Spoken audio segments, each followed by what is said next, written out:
예수님은 상당히 이상하고 특별한 방식으로 이 듣지 못하고 말을 더듬는 사람을 고쳐주신, 두 손가락을 귀에다 놓고 손에 침을 뱉으셔서 그의 혀에 갖다 대시는, 그리고 하늘을 우러러 탄식하시며 그를 향해 에바다라고 말하시는 이 일련의 이상하고 낯선 이 방식으로 그를 고치신 이유는 너를 고치시는 게 하나님이시다 라는 것을 소개하고 알리려는 목적 때문이었다. 이 지난 시간에 했었죠. 왜? 이 사람이 알 수 있는 언어로 하나님을 소개해야 됐기 때문입니다. 만약 이 사람에게 예수님이 다른 사람들에게 하던 것과 같은 방식으로 말씀을 하셨다면, 아무리 그 말씀이 중요하고 깊이 있고 필요한 말씀이었다 해도 이 사람에게는 들을 수 없는 말입니다. 이해할 수 없는 말입니다. 그저 많은 몸짓, 넘겨짚을 수밖에 없는 표정, 심지어는 진동에 불과했을 겁니다. 추측할 수밖에 없는 의미와 내용이었을 겁니다. 그러니 예수님이 이 사람을 위해 무슨 말씀을 하셨어도 그건 이 사람에게 닿지 않는 말에 불과했을 것이라는 거죠. 그랬기에 예수님의 손이 닿았던 것은 예수님의 행동이 아니라 사실은 이 사람에게 하신 예수님의 말씀이 되었던 겁니다. 그의 언어로 예수님이 말씀하신 거죠. 이처럼 듣지 못하고 말을 더듬는 이 사람에게 하신, 이 사람만 이해하고 기억할 수 있는 예수님의 그 행동의 언어, 우린 이걸 뭐라고 이름을 붙일 수 있느냐면 사랑이라고 이름을 붙일 수 있습니다. 예수님의 이 언어의 이름은 사랑이었습니다. 게리 체프먼 목사님이 쓴 5가지 사랑의 언어라는 책이 있습니다. 가정과 결혼 상담, 인간관계 세미나에 이제는 클래식이 되어버린 베스트셀러 책이죠. 5가지 사랑의 언어는 이렇습니다. 인정하는 말, 함께하는 시간, 선물, 봉사, 스킨십.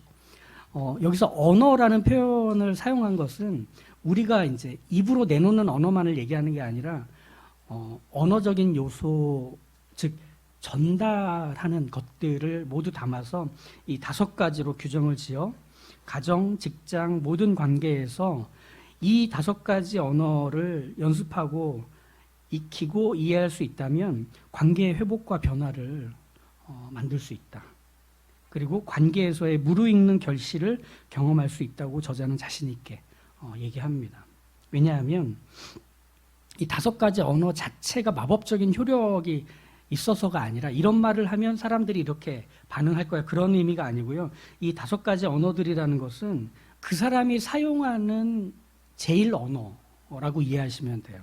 그래서 한 사람의 인생 속에서 만들어지고 버무러진, 그래서 자신이 구사하는 언어가 이 5가지 언어들 중에 하나로 혹은 2-3개로 갖고 있는 거죠. 그래서 나와 대화를 나누고 있는 상대방이 어떤 사랑의 언어를 구사하는지를 알게 된다면 그 언어 안에 담긴 의미, 생각, 관점, 삶의 태도를 이해하는데 훨씬 더 도움을 받게 됩니다. 아, 네가 그런 뜻으로 말을 했던 거였구나 라고 하며 이제 이야기를 이어갈 수가 있게 되는 거죠. 이제 결혼 생활이 14년, 15년 되어가고 있는데 한 10년쯤 지나서 아내가 저한테 계속 했던 말이 이제 뭔지 알겠더라고요. 아내가 저한테 그런 얘기를 했습니다. 싸울 때 했던 얘기입니다. 싸울 때. 아니, 내 말 좀 들어줘봐. 근데 그게 10년 동안은 무슨 말인지 몰랐어요. 왜냐하면 내가 알고 있는, 내가 들은 대로 내 안에서 해석한 걸 가지고 이제 그것이 필터링 된 채로 그 사람 말을 듣고 이해하기 때문에 더 이상은 싸움이 이게 멈추질 않고 그냥 계속 평행선을 그을 수밖에 없었던 10년의 시간이 지나고 나니까 알겠더라고. 그 얘기를 어떻게 들어야 하는지. 그런 면에서 보면 서로 소통한다는 것, 이것은 참 쉽지 않은 일입니다. 오해를 줄이고 이해를 넓혀야만 비로소 소통이라는 게 되기 때문에 그렇습니다. 언어라는 것은 소통을 위한 수단입니다. 상대방과 내가 생각과 감정, 마음을 주고받기 위해 서로가 이해할 수 있는 음성 언어, 행동 언어, 표정을 동원하는 것. 이게 말하자면 소통하기 위한 거잖아요. 그죠? 하지만 서로를 향한 좋은 의도만으로는 소통이 되지 않아요.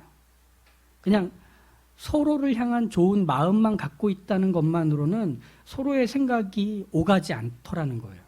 이 게리 체프먼 목사님이 그래서 그런 얘기를 하시더라고요. 사랑을 상대방에게 효과적으로 전달하기 위해서는 우리는 상대방이 사용하는 제일 언어를 기꺼이 익혀야 한다. 이렇게 얘기합니다. 그 사람이 어떤 의도로 그렇게 말하는지에 대한 걸 우리가 익혀야 된다. 맞은편에 있는 우리가. 그러면서 이런 예를 들죠. 결혼하고 나서 한 2년 동안은 허니문 기간으로 무슨 얘기를 해도 다 사랑으로 들린대요. 숨만 쉬어도 그게 다 사랑으로 결론이 돼서 다 좋은 거예요. 그냥 보기만 해도 좋고 뭐 그냥 숨만 쉬어도 이 사람 자체로 그냥 행복해지는. 근데 그 기간이 지나면 뭐가 찾아오죠? 다르다는 걸 확인하기 시작합니다. 그런데 이게 다르다는 게 어디까지 가죠? 틀리다는 것까지 갑니다. 그냥 너와 나는 달라가 아니라 네가 틀렸어로 가는 거죠. 그럼 갈등이 쉬지를 않고 관계 안에서 계속 반복되며 점차 소통은 줄어들고 서로에 대한 불편함만 커져가는, 우리가 관계에서 경험하는 일들이겠죠. 그런 면에서 보면 서로의 생각을, 서로의 마음을, 심지어 사랑을 주고받기 위해 소통하려면 상대를 담아낼 마음의 공간을 비워놔야 됩니다. 내 걸 가득 채운 후에 상대방에게 무언가를 하는 것이 아니라 내 걸 비워놓은 후에 상대방의 것을 집어넣어야 한다는 것. 내가 하는 말이 상대에게 아무리 중요하고 필요한 것이라고 해도 소통하기 위해서는 내가 해야 될 말보다 내 말을 전할 상대가 이 소통의 중심에 놓이도록 해야 한다는 뜻입니다. 그래야 이야기가 시작이 되는 겁니다. 대화가 시작이 되는 겁니다. 소통의 기본은 그렇기 때문에 서로여야 합니다. 나로부터가 아니라 서로여야 소통이 시작이 되는 겁니다. 5가지 사랑의 언어 역시 그 방향이 외부를 향해 있는 거예요. 즉 소통이라는 다리를 만들기 위해서 필요한 건축 자재는 뭐냐면 상대방의 제일 언어가 되는 거예요. 그걸 가지고 와서 내 쪽에서부터 다리를 쌓아가는 거예요. 그래서 이야기들이 오갈 수 있도록, 감정과 생각이 오갈 수 있도록 만드는 일을 내 쪽에서 시작하는 것이 소통인 겁니다. 예수님이 들을 수 없고 말을 더듬는 이 사람에게 하신 이 낯설고 이상한 행동은 이 사람의 언어를 기꺼이 따라 하셨기 때문에 다른 사람들에게는, 보는 우리에게는 참 이상하고 어색하고 낯설 수 있었던 거예요. 이 사람은 들을 수 없지만 들어야 했고 알 수 없기에 알아야 했기 때문에 예수님은 이 사람의 언어를 건축 재료로 삼아서 이 사람과 사이에 소통이란 다리를 놓으셨던 겁니다. 그래서 이 다리를 통해 하나님을 소개할 수 있게 된 거죠. 그렇다면 서로가 말을 하고 듣는 이 소통은 왜 필요할까요? 소통을 해야 관계가 생기기 때문에 그렇습니다. 그리고 소통을 통해 만들어내는 관계는 궁극적으로는 하나님의 구원의 방식이 되기 때문에 그렇습니다. 하나님은 구원하시기 위해 찾아오십니다.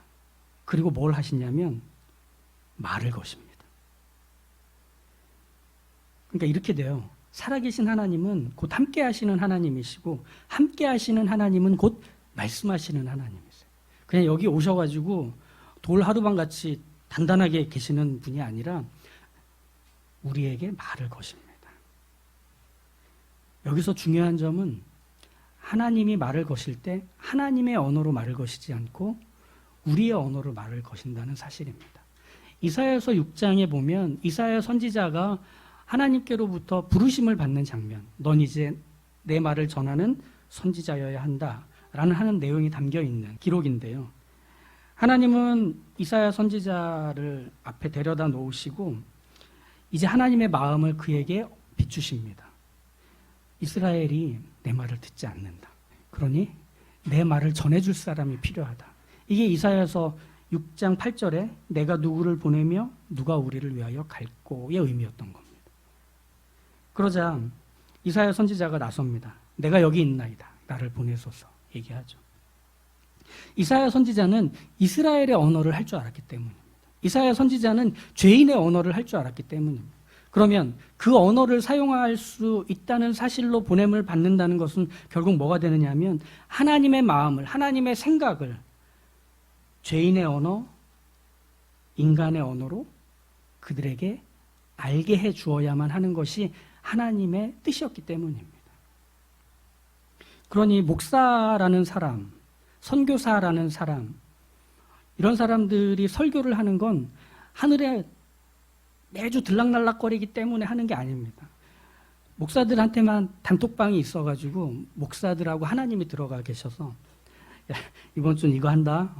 잘 적어라. 네, 하나님 잘 전달하겠습니다. 이렇게 하는 게 없습니다. 목사는 회중 속에서 나온 한 사람에 불과합니다. 회중의 언어를 해야 하기 때문입니다. 하나님께서는 귀와 마음이 하나님께 닫혀버린 이스라엘을 위해서 자신의 언어로 그들에게 말을 하시면 무슨 일이 생길지를 아셨습니다. 그건 그들을 심판하고 저주할 뿐이었기 때문에. 그래서 하나님은 죄인의 언어로 하나님의 마음을 전달하게 하셨던 것. 이게 이사야 선지자의 부르심이었던 겁니다. 그래야만 그들이 듣고 돌아서고 회개하고 용서를 빌고 바뀔 수 있기 때문이었던 겁니다. 그리고 바로 이것이 예수님이 이 땅에 오신 이유이기도 했어요.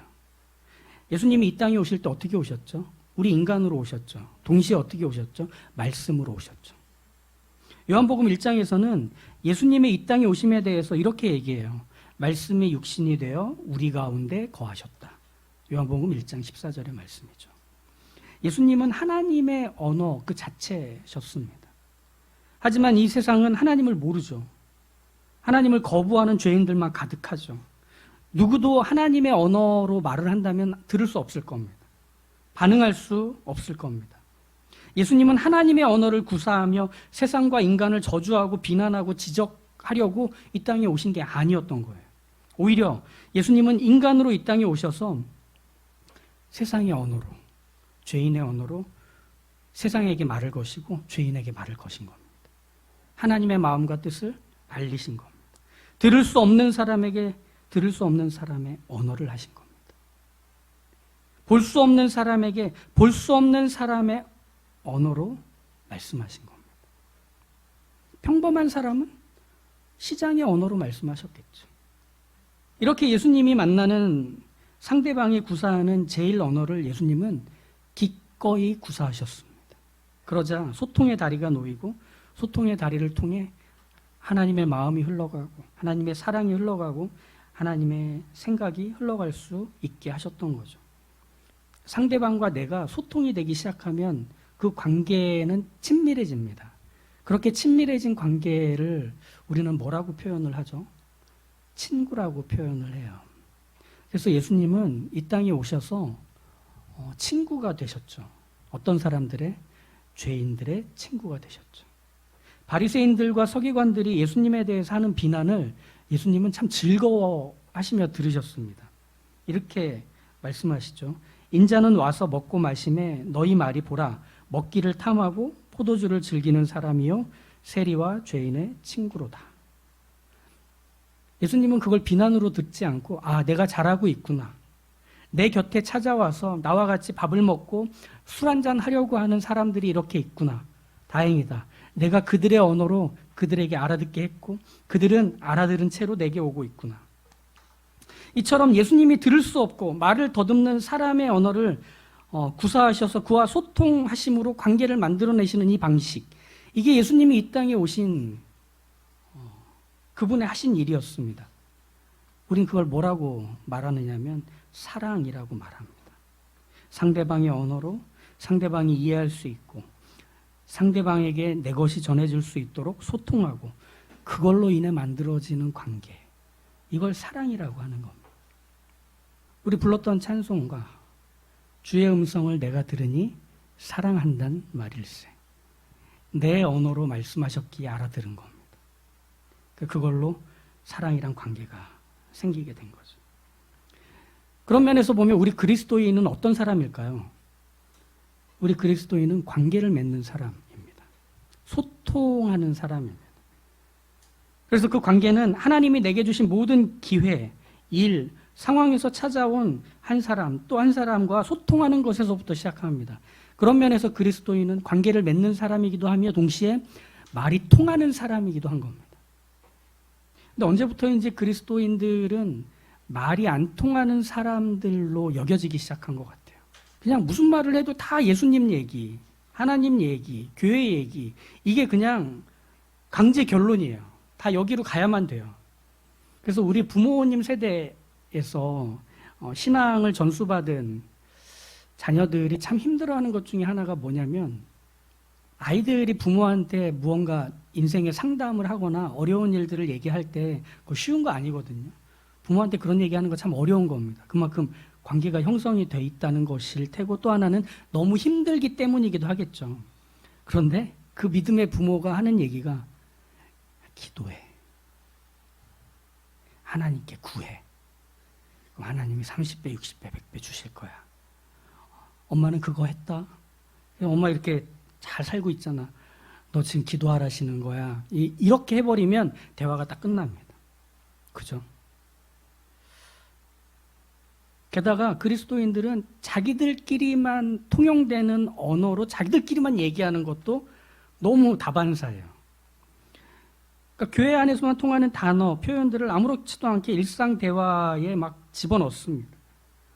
그러면서 점차 주변과 말이 통하지 않는 사람이 되어 고립되어 갑니다. 그러면 그리스도인들이 뭘 하는지 아세요? 아, 내가 뭔가 저 사람하고 얘기가 안 되는구나. 그럼 내가 고쳐야지. 그게 아니라 그런 말이 통하는 사람들을 찾아다닙니다. 우리는 그런 방식으로 세상 속에서 살아가는 사람들 아닙니다. 그렇게 되면 더욱 고립되고 폐쇄적인 단일 언어권을 형성한 사람들이 되어갈 뿐이에요. 그건 어떤 관계도, 어떤 소통도 불가능한, 말하자면 악하고 게으른 종의 모습이지 않을까? 그냥 묻어버린 거죠.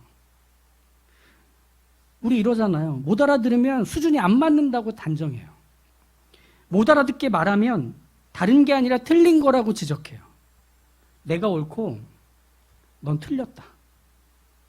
그건 세상적인 거야. 그리고 그런 것들이 쌓이면 점차 소통보다는 단절이 편해지고 관계를 맺어가는 것보다는 편을 만드는 게 익숙해져 버립니다. 단정과 지적, 단절과 편가르기는 사실은 오히려 교회 안에서 제일 많이 하는 것 같아요. 그리스도인들이 깃발을 꽂고 제일 자주 하는 일인 것 같아요. 말이 안 통하는 거죠. 아니요. 그리스도인들은 적극적으로 시장의 언어를 익혀야 합니다. 그리스도인들은 적극적으로 세대의 언어를 알아야 합니다. 그렇다고 맨날 SNS만 보라는 것도 아니고 TV나 유튜브 보면서 유행어를 배우라는 뜻은 아닙니다. 상대방의 언어를 힘껏 익히기 위해 공간을 비우고 그를 받아들일 준비를 하고 애쓰라는 얘기입니다. 그런 면에서 보면 그리스도인들에게 훈련해야 되는, 연습해야 되는 가장 중요한 것 중에 하나는 경청이어야 합니다. 상대방의 이야기를 꾸준히 듣는 것을 힘써야 합니다. 그래야 상대방의 언어, 사용하는 그 언어에 내가 갖고 있는 하나님의 사랑, 복음, 은혜를 담아서 그 소통의 다리를 통해 넘겨줄 수 있기 때문에 그렇습니다. 그러니까 이렇게 생각하셔야 맞겠죠. 그리스도인은 말이 통하는 사람이 될 때 비로소 증언할 수 있게 됩니다. 우리가 받은 은혜, 우리가 하나님의 자녀가 되었다는 사실, 하나님의 나라와 하나님의 뜻을 이루며 사는 놀라운 인생이 되었다는 바로 그것을 증언할 수 있게 된다는 얘기입니다. 우리에게 아무리 중요하고 무겁고 아름다운 것이라 할지라도 상대에게 들려지지 않는 것은 소음입니다. 그 소음은 귀를 닫게 하고 마음을 닫게 해서 오해와 왜곡을 불러일으킬 뿐이죠. 아, 싫어 안 들어. 맨날 너네만 옳대. 거기서 끝나버리는 거죠. 예수님이 보여주신 대로 그리스도인으로서 우리는 먼저 상대의 언어를 기꺼이 익히기 위해 귀를 열고 입을 닫는 법을 배워야 합니다. 그거 쉽지 않아요. 귀를 열고 입을 닫는다는 것. 말하고 싶은 게 얼마나 많은데요. 들으면 들을수록 다 틀린 것 같아요. 들으면 들을수록 다 이상한 것 같아요. 그래서 빨리 교정해주고 싶어요. 바꿔주고 싶어요. 근데 입을 닫는 거예요. 그러면 무슨 일이 생기는지 아세요? 귀를 열고 입을 닫는 법을 배우게 되면 내게 말할 기회를 허락해 줍니다. 그럼 그때 얘기하는 겁니다. 우린 그동안 뭘 연습했죠? 그의 언어를 연습했잖아요. 그걸 가지고 되돌려 주는 겁니다. 즉 예수님이 하신 말씀 에바다, 열리라 라고 하는 이것은 소통이었던 거예요. 열려서 갈 수 있도록, 열려서 받을 수 있도록. 복음서가 예수님이 세상 속에서 그들이 들을 수 있는 말로 하나님의 사랑을 알려주신 기록이었다면 사도행전, 복음서 다음에 나오는 사도행전은 이제 믿는 그리스도인들이 세상 속에서 세상과 죄인들이 들을 수 있는 말로 하나님의 사랑을 알리기 위해 힘썼던 기록이라고 할 수 있겠습니다. 즉 복음서도 사도행전도 소통의 기록이었던 거예요. 그러니 우리 말이 통하는 사람이 되기로 하시죠.